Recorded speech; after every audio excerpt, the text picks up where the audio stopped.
DPR RI berkali-kali menolak rancangan undang-undang perampasan aset tindak pidana korupsi, menyebabkan Presiden sangat marah besar karena Presiden merasa dipermainkan oleh para anggota DPR RI.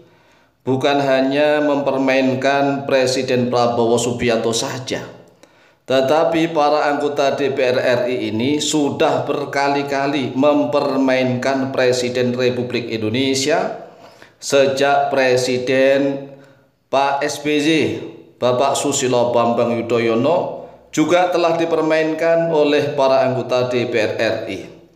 Karena ketika masa Presiden SBY, rancangan undang-undang perampasan aset tindak pidana korupsi itu berkali-kali sudah diajukan ke DPR RI, namun berkali-kali juga para anggota DPR RI menolaknya. Kemudian pada masa pemerintahan Presiden Joko Widodo atau Presiden Jokowi, Pak Jokowi sudah pernah mengajukan surat presiden. Jadi sudah ada surpres surat presiden kepada anggota DPR RI. Namun ternyata para anggota DPR RI juga berkali-kali menolak membahas dan mengesahkan rancangan undang-undang perampasan aset tindak pidana korupsi. Nah, saat ini pemerintahan Presiden Prabowo Subianto, ternyata para anggota DPR RI juga masih merasa kepanasan dan ketakutan untuk membahas dan mengesahkan rancangan undang-undang perampasan aset tindak pidana korupsi. Lalu bagaimana ini kalau menurut rakyat Indonesia? Karena para anggota DPR RI sudah berkali-kali menolak rancangan undang-undang perampasan aset tindak pidana korupsi yang telah diinisiasi oleh PPATK sejak 22 tahun yang lalu. Coba dibayangkan sejak 22 tahun yang lalu rancangan undang-undang perampasan aset tindak pidana korupsi, yaitu sejak tahun 2003. Lah 2003 sampai sekarang sudah berapa kali masa presiden? Penolakan rancangan undang-undang perampasan aset tindak pidana korupsi dari para anggota DPR RI yang terhormat ini sekali lagi tidak hanya mengkhianati seluruh rakyat Indonesia. Jadi mereka ini jelas-jelas mengkhianati seluruh rakyat Indonesia. Namun juga telah sengaja mempermainkan Presiden Republik Indonesia. Jadi dosanya para anggota DPR RI kita, selain mengkhianati seluruh rakyat Indonesia, namun juga telah sengaja mempermainkan Presiden Republik Indonesia. Bukan hanya satu presiden saja, tetapi mulai sejak Presiden SBY Susilo Bambang Yudhoyono selama 2 periode, kemudian Presiden Jokowi, Bapak Joko Widodo ini juga 2 periode. Dan saat ini tahun 2025 ini Presiden Prabowo Subianto. Kita tunggu apakah para anggota DPR RI yang terhormat mau dan bersedia memasukkan RUU perampasan aset tindak pidana korupsi ke dalam prolegnas, program legislasi nasional yang prioritas, harus diprioritaskan.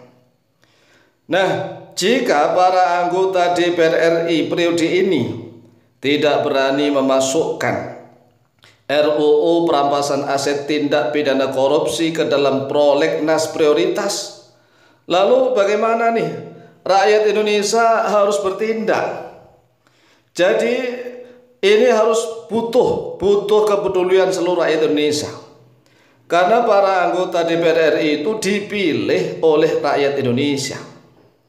Oleh sebab itulah kita sebagai rakyat Indonesia harus sudah mulai melek dan sadar. Tidak hanya mempermainkan satu presiden saja para anggota DPR RI ini, namun sudah mempermainkan 3 presiden sekaligus, yaitu sejak Presiden SBY, Jokowi, dan Prabowo. Sudah saatnya seluruh rakyat Indonesia sadar tidak selalu mengkritik eksekutif. Jadi sudah saatnya nih rakyat Indonesia saat ini sudah saatnya tidak selalu mengkritik eksekutif. Eksekutif itu adalah yang melaksanakan undang-undang, melaksanakan program yang dibawa komando langsung oleh presiden dan wakil presiden. Jadi sudah saatnya rakyat Indonesia tidak selalu mengkritik eksekutif, presiden dan wakil presiden.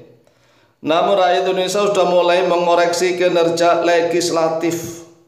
Jadi legislatif ini yang tugasnya adalah legislasi, mengesahkan, membuat undang-undang. Namun ternyata rancangan undang-undang perampasan aset tindak pidana korupsi yang dinanti-nanti oleh seluruh rakyat Indonesia diabaikan saja oleh para anggota DPR RI yang terhormat. Oleh sebab itulah seluruh rakyat Indonesia sudah harus mulai fokus mengoreksi kinerja legislatif dan juga menyoroti yudikatif. Legislatif selalu dikoreksi nih, kita koreksi, kita awasi. Karena mereka kan sebagai wakil rakyat, katanya kan mewakili rakyat, tetapi kenyataannya mereka tidak mewakili rakyat. Mereka hanya mewakili kepentingan mereka sendiri-sendiri dan bahkan mungkin mewakili partainya masing-masing. Bahkan ada nih yang mencalonkan diri sebagai caleg itu tidak mewakili partainya. Karena dia hanya bayar kemudian jadi, tidak mewakili partainya. Mereka hanya mewakili kepentingan mereka sendiri-sendiri. Nah, rakyat Indonesia juga harus bisa mengoreksi dan menyoroti, menilai kinerja pada yudikatif yang melaksanakan undang-undang, yaitu mulai dari Kejaksaan Agung, KPK, kepolisian dan seterusnya. Inilah yang harus kita koreksi dan kita teliti, legislatifnya, DPR RI-nya, dan juga yudikatifnya. Jadi masyarakat Republik Indonesia, sekali lagi, sudah saatnya kita tidak hanya mengkritik, mengoreksi eksekutif saja, presiden dan para bawahannya, tetapi kita juga harus mengoreksi kinerja legislatif dan menyoroti yudikatif. Bahkan ini sudah saatnya mulai banyak rakyat Republik Indonesia yang menuntut bubarkan DPR RI. Bubarkan DPR RI. Nah, kalau suara rakyat Indonesia semakin banyak yang menuntut bubarkan DPR RI, insya Allah Presiden Republik Indonesia yang merasa dipermainkan oleh para anggota DPR RI akan mau dan bersedia memimpin revolusi damai.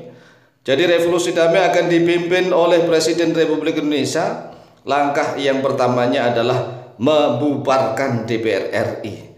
Semoga Indonesia ini menjadi baldatun thayyibatun wa rabbun ghafur, seluruh rakyatnya sejahtera, adil, makmur dan bahagia. Amin, amin, amin, Allahumma amin.